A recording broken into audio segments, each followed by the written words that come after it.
Assalamualaikum warahmatullahi wabarakatuh. Afwan Buya, izin bertanya. Beredar di masyarakat adanya sistem patriarki, di mana sistem sosial tersebut menempatkan lelaki sebagai sosok pemegang kekuasaan utama di masyarakat, sehingga menempatkan posisi perempuan sebagai sosok yang hanya bertugas untuk pekerjaan rumah saja, seperti mengurus anak, masak, mencuci, dan lain-lain. Pemahaman tersebut akhirnya menimbulkan kebiasaan di keluarga, di mana seorang laki-laki tidak mau mengerjakan pekerjaan rumah tangga, bahkan di saat melihat istrinya kerepotan di rumah dan dirinya memiliki waktu luang. Bahkan sistem ini pun berpengaruh kepada cara mendidik anak laki-laki, di mana anak laki-laki sama sekali tidak diajarkan atau dicontohkan untuk melakukan pekerjaan rumah. Hanya anak perempuan yang dituntut untuk membantu ibunya mengerjakan pekerjaan rumah tangga, sementara anak laki-laki bisa bersantai di rumah. Bagaimana pandangan Islam tentang sistem dan cara didik seperti itu, Buya? Terima kasih. Wassalamualaikum warahmatullahi wabarakatuh. Assalamualaikum warahmatullahi wabarakatuh. Yang jadi masalah adalah Anda salah berguru. Jika guru Anda salah dalam menjalani hidup. Guru kita adalah baginda Nabi, dan ulama-ulama baginda Nabi mengajarkan hidup yang benar di dalam berumah tangga. Ar-rijal qawwamuna 'alan nisa, memang seorang pemimpin, seorang laki-laki qawwam, dia harus mengayomi istrinya dan anak perempuannya, mengayomi dalam segalanya.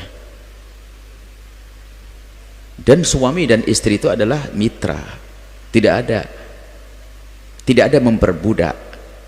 Pasangan nggak boleh. Yang ada justru menjadikan dirinya budak bagi pasangannya. Itu yang ada dalam Islam. Saya siap mengabdi buat pasanganku, bukan memperbudak. Adapun masalah bagi tugas itu adalah manajemen di dalam segala kehidupan, harus seperti itu. Kalau tidak rancuh nanti. Sehingga dikukuhkan dalam Islam, suami cari nafkah. Suami cari nafkah. Kalau tenang nggak bisa cari nafkah, istri bantu, sah. Sah, dan itu keindahan. Jangan mentang-mentang istri kan nafkah bagimu, suaminya jago bangkrut misalnya, sementara istrinya bakat mencari rezeki, ya sah. Tapi pun demikian soal istri tidak boleh sombong, dan seorang suami harus insaf akan itu semuanya. Jadi gak ada istilahnya kerjaanku, kerjaanmu, kalau aku selesai sudah, aku tidak mau bantu kamu. Nggak begitu. Mana indah hidup kayak begitu. Bayangkan, kebayang suami model apa itu, melihat istrinya capek di rumah, dia hanya nongkrong, lihat gara-gara itu bukan kerjaannya. Kayak lebih bagus dari Nabi. Baginda Nabi adalah seorang imamul muslimin, imam di keluarga, tapi beliau juga yakummu manzilahu, memungut sampah, memberikan makanan ternak, mengerjakan pekerjaan rumah. Itu baginda Nabi SAW. Anda lebih hebat dari Nabi. Sudah, jangan mengambil kecuali pendidikan dari Rasulullah. Hai hamba Allah, seorang istri patuh pada suami, memang suami imam di rumahmu. Ini adalah kehidupan yang indah. Nggak ada istilahnya kerjaanmu, tidak, saling membantu dong. Bahkan bisa jadi kerjaan suami nanti ternyata yang mengcover seorang istri karena satu hal, yaitu tadi, suaminya mohon maaf tiba-tiba sakit, tidak bisa mencari nafkah. Apakah gara begitu, dasar kau laki-laki yang bisa nafkah, pergi kau? Nggak begitu. Istri berperan, ada cinta, dia umat Nabi, dia suamiku, dia adalah bapak dari anak-anakku, kenapa saya buang, saya yang bekerja.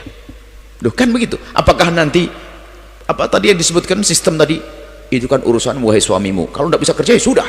Loh, nggak begitu dong. Anda bisa berperan seorang istri, hidup tolong menolong, lebih mudah mengerjakannya. Model-model begitu nggak indah dalam Islam.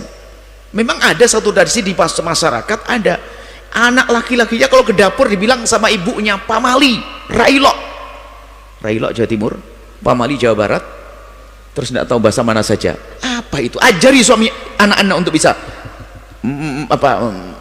menanak nasi, ajari anak laki-laki untuk bisa membersihkan dapur, ajari anak laki-laki untuk bisa potong bawang.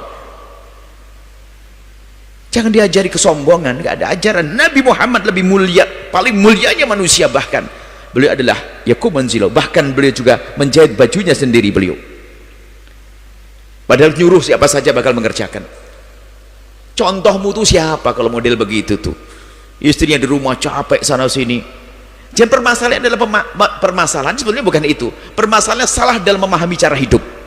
Itu kan mengatakan suami nggak tahu diri, sudah pulang ke rumah melihat istri sibuk kayak apapun dia hanya nongkrong dalam televisi. Itu kan versi perempuan yang model begini, ya kan? Versi perempuan. Nanti ada versi laki-laki yang lain. Istri nggak tahu diri lah. Ya kok hidup seperti itu, main tuntutan tuh. Yang ada memang betul dalam Islam adalah suamimu adalah imam dalam rumah tanggamu, yang ngayomimu, mencukupimu dan seterusnya, dan kamu patuh menjalankan tugas perintah suami. Bahkan kami sebutkan mencuci baju pun kalau seandainya ada yang bisa ditugasi mencuci, seorang istri dia wajib mencuci kok. Nah, tapi kan masalah nafkah lagi, mencuci bukan tugasnya istri, nanak masih bukan istri, memang begitu. Cuman nanti istrinya dapat nafkah satu genggam nasi. Akan tapi seorang suami memberikan nafkah lebih, maka istri pun memberi lebih. Sudahlah, rumah tangga kalau sudah model seperti disebutkan tidak akan ada keindahan. Bahkan bisa jadi seorang suami berkata, sayang, hari ini hari Ahad, abang tidak ke kantor, kamu jangan ke dapur, kamu dandan yang cantik biar aku yang masak. Kan boleh begitu loh. Ini kan irama hidup. Ini model siapa tadi itu model cara hidup yang model-model itu gak berlaku dalam kehidupan Islam yang indah. Itu gak ada. Ke dapur aja gak bisa masak nasi, gak bisa. Ini anda laki-laki model apa? Jadikan hidup anda itu hidup mengabdi untuk pasangan. Suatu ketika ada seorang perempuan, Bu ya, suami saya ini, ya kayak tadi pertanyaan, cuman versi lain, masa semua memandikan anak saya nyuapin anak saya ngantarkan sekolah anak saya. Memang tugas suami apa sih, Bu ya? Ini kayaknya lagi gak enak hati. Lalu saya tanya, ibu itu anak siapa? Anak saya. Sudah, anakmu kok. Tapi kok ya maaf, sebetulnya anda itu karena kurang menikmati, bukankah itu anakmu? Bisa jadi suamimu karena punya kesibukan. Wong mandikan anaknya sendiri kok ngeluh, kan aneh, dia lagi sakit dia. Tanya anakmu, anakku. Kenapa kok jadi marah wong ngurusi anakmu sendiri? Berarti sudah tidak sehat rumah tangga itu. Mungkin memang bentuk model suaminya tidak pernah ikut cawe-cawe, sok nggak ada seperti itu ya.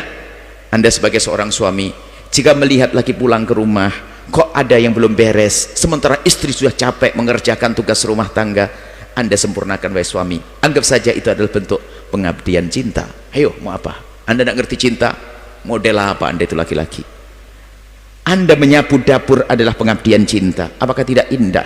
Bukankah orang yang mencintai akan berbuat yang menjadikan senang orang yang dicintai? Anda ini tidak mengerti cinta. Itu model-model pertanyaan tadi, model orang yang nggak ngerti cinta itu. Tidak tuh hidupnya hidup apa? Hidup manajemen. Itu kayak orang kantoran tuh itu. Gayanya gaya manajemen saja. Manajemen harus ditambah dengan manajemen cinta. Nah seperti itu.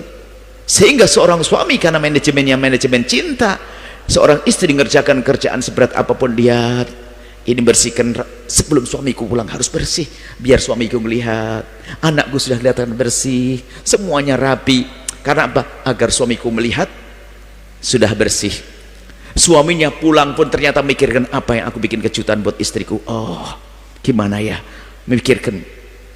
Ternyata sampai di rumah lebih awal istrinya belum selesai membersihkan itu semuanya, langsung dibantu. Indah hidup begitu, indah. Jadi apa yang bisa anda kerjakan untuk indahnya rumah tangga. Jangan biasa, mohon maaf, jangan biasa di dalam rumah tangga itu gaya seperti itu. Ke dapur saja seorang suami nggak mau.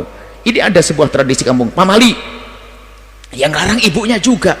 Jadi mantu saya sama istrinya mantu saya, mas, istri suami anak saya, masa minta tolong kepada anak saya suruh ke dapur, pamali. Tidak begitu wahai hamba Allah. Ajari anak laki-lakimu untuk bisa mengerjakan pekerjaan dapur, pekerjaan rumah. Imam harus tahu semuanya. Imam tidak bisa ngerti semuanya. Jangan sok ada gaya action. Tidak indah, tidak seperti itu. Yang ada adalah hidup saling membantu, saling tolong menolong. Dan kalaupun seandainya seorang suami bekerja sehari penuh dengan capeknya, tapi ingat ini untuk yang dicintai indah. Seorang istri mengerjakan pekerjaan rumah adalah indah dengan cinta. Ya sebenarnya sudah sangat tepat. Di rumah istri merapikan kerjaan rumah semuanya, suami kerja sehari, ya kan? capek sehari, kan kerja di luar juga nggak ada terik matahari, ada deru mesin, ada hujan, kadang-kadang ada ribut sama orang, kadang-kadang nggak mau tahu, kan macam-macam keadaan ya. Semuanya saling memahami deh. Kuncinya sederhana, jangan kau perbudak pasanganmu, tapi kata Sayyidina Ali, jadilah kau budak untuk pasanganmu, siap untuk mengabdi, nikmati pengabdian untuk cinta. Anda faham cinta atau tidak? Kalau Anda mengerti cinta, Anda akan berkorban untuk yang Anda cintai. Makanya yang model pertanyaan tadi itu orang yang tidak ngerti cinta. Seorang istri dengan capeknya mencuci baju suaminya, jemur dengan capeknya, dia akan senang dan bahagia. Seorang suami di bawah terik matahari ingat istrinya, dia akan senang biarpun panas di kepalanya, karena ingat yang dicintainya. Itulah hidup yang diajarkan oleh baginda Nabi SAW. Hei para suami, nggak usah sok-sokan model begitu. Atau istri, kan bukan kerjaan saya. Tidak seperti itu. Apalagi kadang-kadang dengar, wah kan bu yang ngomong, katanya masak bukan kerjaan saya nggak mau masak. Dikasih satu genggam beras nanti Anda, nafkah Anda. Indah dalam Islam. Jadi kami sampaikan kemarin, fikih itu dihadirkan dalam keadaan belum bisa damai, maka ditentukan fikih, ketentuan hukum fikih harus gini-gini. Tapi kalau dalam keadaan damai, saling rela, maka berlaku wasulhu khair, damai adalah sebuah keindahan. Bisa saja seorang istri karena ternyata kekayaannya melimpah menikah dengan seorang laki-laki, abang, saya menikah dengan abang tidak cari nafkah, abang temani saja deh saya deh, abang jadi supir pribadiku, abang tidak usah kerja, itu duit saya banyak. Voilà. Kan bisa saja model begitu, ya sah-sah aja. Oh, dia rela kok, dan ternyata menghormati suaminya, memuliakan suaminya, mungkin semuanya. Karena apa? Hidupnya bukan untuk memperbudak pasangan. Ada istri memperbudak pasangan dengan halus, bahasanya cinta. Abang sayang enggak dengan adik? Sayang dong, rumahnya ganti bong-bong, masa dari itu menyiksa dengan bahasa cinta. Kalau Anda mencintai, Anda permudah urusan pasanganmu. Seorang suami mencintai istrinya, jangan rewel urusan menu. Hari ini akasinan, besok kemanisan, kepedesan dan sebagainya. Waduh, repot banget. Seorang istri pun juga ada yang banyak tuntutan, repot hidup. Tidak seperti itu. Yuk, pasanganmu adalah orang yang harus kau cintai, maka hiduplah dengan cinta. Kalau sudah bahasa cinta, cinta itu memberi dan bukan mengambil. Indahnya dalam mencintai adalah di saat engkau bisa memberikan pengabdian, bukan di saat engkau memperbudak orang lain. Anda harus paham mana cinta. Kalau tidak belajar cinta dulu, Anda mengerti hidup indah dengan cinta. Ini diajarkan oleh Nabi Muhammad SAW. Allah alam bisawab. Syukran jazilan Buya atas jawabannya. Baik, selanjutnya kami memberikan kesempatan kepada hadirin jamaah